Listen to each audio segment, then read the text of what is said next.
പ്രീസിഡൻസൊക്കെ മാറ്റപ്പെടാനുള്ളതല്ലേ. Precedence എന്ന് വെച്ച് കഴിഞ്ഞാൽ ഒരു 100 കൊല്ലം കഴിഞ്ഞാൽ ഇത് 150 കൊല്ലം മുമ്പുള്ള പ്രീസിഡൻസ് എന്ന് പറഞ്ഞിട്ട് കാര്യമുണ്ട്. ഇത് നിങ്ങൾ കണ്ടില്ലേ? ഈ സത്യപ്രതിജ്ഞ നിങ്ങൾ കണ്ടില്ലേ?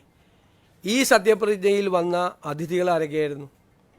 ശ്രീ രാഹുൽ ഗാന്ധി, ശ്രീ മല്ലികാർജുൻ ഖാർഗെ, ശ്രീമതി പ്രിയങ്ക ഗാന്ധി, 3 സംസ്ഥാനങ്ങളിലെ മുഖ്യമന്ത്രിമാർ, 2 സംസ്ഥാനങ്ങളിലെ ഉപമുഖ്യമന്ത്രിമാർ, നിരവധി സംസ്ഥാനങ്ങളിൽ നിന്നുള്ള മന്ത്രിമാർ, ഛത്തീസ്ഗഡിലെ മുൻ മുഖ്യമന്ത്രി ശ്രീ ഭൂപേഷ് ബാഗൽ.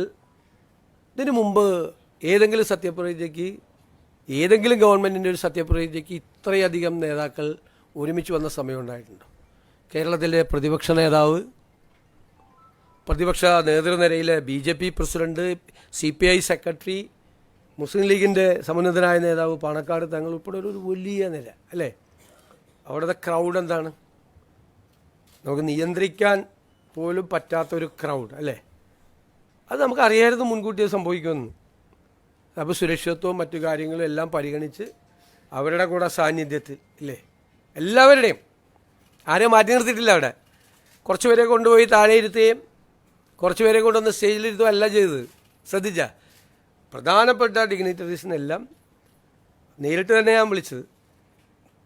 മുൻ മുഖ്യമന്ത്രിയെ അദ്ദേഹത്തിൻ്റെ വസതിയിൽ പോയിട്ടാണ് ക്ഷണിച്ചത്. അദ്ദേഹം സ്നേഹപൂർവ്വം ആ ക്ഷണം സ്വീകരിച്ച് അദ്ദേഹം എത്തി. ഞാൻ പ്രത്യേകം നന്ദി പറയുകയാണ്.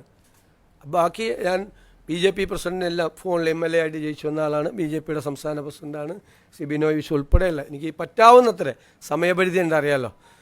എല്ലാവരെയും നേരിട്ട് ബന്ധപ്പെട്ട് എല്ലാവരുടെയും സാന്നിധ്യത്തിൽ, ഇത് ജനങ്ങൾ തിരഞ്ഞെടുത്തൊരു മന്ത്രിസഭയല്ലേ അല്ലേ?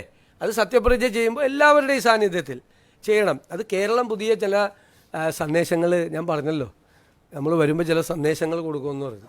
അതാണ്. അപ്പോൾ എൻ്റെ ഒറ്റ മറുപടിയല്ല, എപ്പോഴും പ്രീസിഡൻസ് എന്ന് പറയരുത്. ഒരുപാട് പ്രീസിഡൻസ് ഇനി മാറ്റപ്പെടും.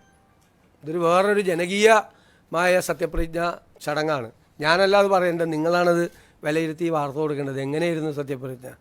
ഇങ്ങനെ ഒരു സത്യപ്രതിജ്ഞ നിങ്ങൾ കണ്ടിട്ടുണ്ടോ?